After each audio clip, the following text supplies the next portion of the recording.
How to mix vivid greens and why you must understand color bias. Green has always been a troublesome color for beginners. Why that is the case, I'm not sure. It may have something to do with a lack of understanding of how to mix color. Or maybe it has something to do with how we actually perceive green. As Pablo Picasso once said, they'll sell you thousands of greens. Veronese green and emerald green and cadmium green and any sort of green you like, but that particular green, never. In any case, mixing green is no different from mixing any other colors. In this post I am going to discuss how to mix green and in particular, how to mix a vivid green. What colors make green? It is pretty common knowledge that yellow and blue make green. If you are not familiar with basic color mixing, then a simple way to think about it is if you mix two colors, then the color you get will usually be between those colors on the color wheel. So if you mix yellow with blue, then you will get the color between them on the color wheel, which is green. This is a very basic explanation of how subtractive color mixing works. But the real question is not what colors make green? It is, what type of green will you make by mixing a yellow and a blue? You see, as painters we do not have an absolute yellow or blue. We have many different variations, such as ultramarine blue, cobalt blue, manganese blue, yellow ochre, cadmium yellow light, cadmium yellow deep, naples yellow, and so on. These colors belong to either the blue or yellow families, but they each lean towards another color, that is, they have a color bias. For example, ultramarine blue leans towards red, but manganese blue leans towards yellow. So most of the primary colors we use on our palettes are positioned at different places on the color wheel. This is a very important concept to understand, as it determines what colors you are actually capable of mixing. Color is not so simple that you are able to just grab any red, blue and yellow and mix all the colors of the rainbow, like some color theory suggests. Color in painting is not that straightforward. Color bias, cool and warm primary colors. An interesting exercise you can do is to go through your studio and round up all the different reds, blues and yellows you have. Above is a photo of all the different yellows and blues I found. These are the paints. Cadmium yellow light. Naples yellow. Cadmium yellow. Yellow ochre. Manganese blue. Cobalt blue. Ultramarine blue. So when someone asks, what colors make green, you can see why it is a difficult question to answer. Yellow and blue is a broadly correct answer, but that does not tell us what we really want to know. There are so many different types of yellows and blues to choose from.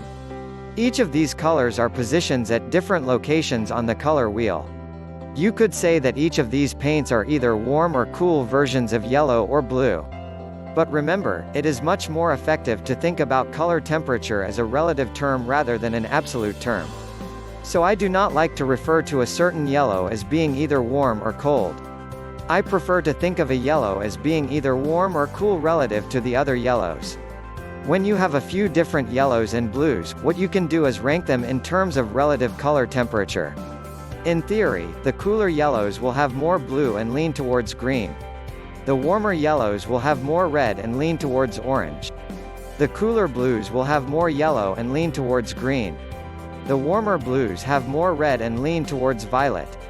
So if I rank the yellows in terms of color temperature from cool to warm, I get cadmium yellow light, cadmium yellow, naples yellow, yellow ochre. If I rank all the blues, I get manganese blue, cobalt blue, ultramarine blue. Once you understand these color biases, then you will have a much easier time mixing vivid secondary colors. You see, to mix a vivid secondary color you need to mix just two primary colors together. But what happens when you mix a warm yellow with a warm blue? Well, by doing that you are mixing a yellow and a blue which both have a touch of red in them. So you are mixing all three primary colors to some extent. What happens when you mix all three primary colors together? You get mud, when enough of each color is present. Exercise, mixing different greens.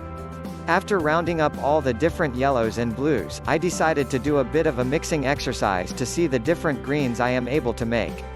My goal is to try and mix a vivid green. This is a struggle for many artists. Most of the time your attempt at a vivid green results in something which is much closer to a dirty olive color. The colors on my palette below are in this order: titanium white, cadmium yellow light, cadmium yellow, naples yellow, yellow ochre, manganese blue, cobalt blue and ultramarine blue. I start by mixing the most vivid green possible with the colors on my palette. To do this, I mix the coolest yellow with the coolest blue. In this case, it is cadmium yellow light and manganese blue. These two colors are positioned closest on the color wheel compared to all other combinations of the yellows and blues on my palette. Cadmium yellow light leans towards green and so does manganese blue. Neither color contains much, if any, red. The resulting color is a nice, vivid green. Cadmium yellow and manganese blue also mix into a vivid green, but it is slightly warmer and less saturated. All the other color combinations are considerably less saturated. This is because more red is present in these mixtures. End result: which colors produce the most vivid green? Here is the most vivid green I was able to mix using the yellows and blues from my studio. I mixed this by combining cadmium yellow light and manganese blue. Which colors produced the most dull green? Not surprisingly, the dullest green was produced by mixing yellow ochre and ultramarine blue. Both these colors are relatively warm, contain some red. In addition, the yellow ochre is of low saturation. The resulting green is almost just a gray green. What you can learn from this: the big takeaway from this video is that you need two things to mix vivid secondary colors. First, you need two colors which have a high saturation, chroma. It seems obvious, but you are not able to mix two colors of a low saturation and somehow get a color of a higher saturation. Second, you need to avoid mixing all three of the primary colors together. So you need to mix two primary colors which lean towards the color you want to mix on the color wheel. If you want to learn more about color, then you should check out my full course on color.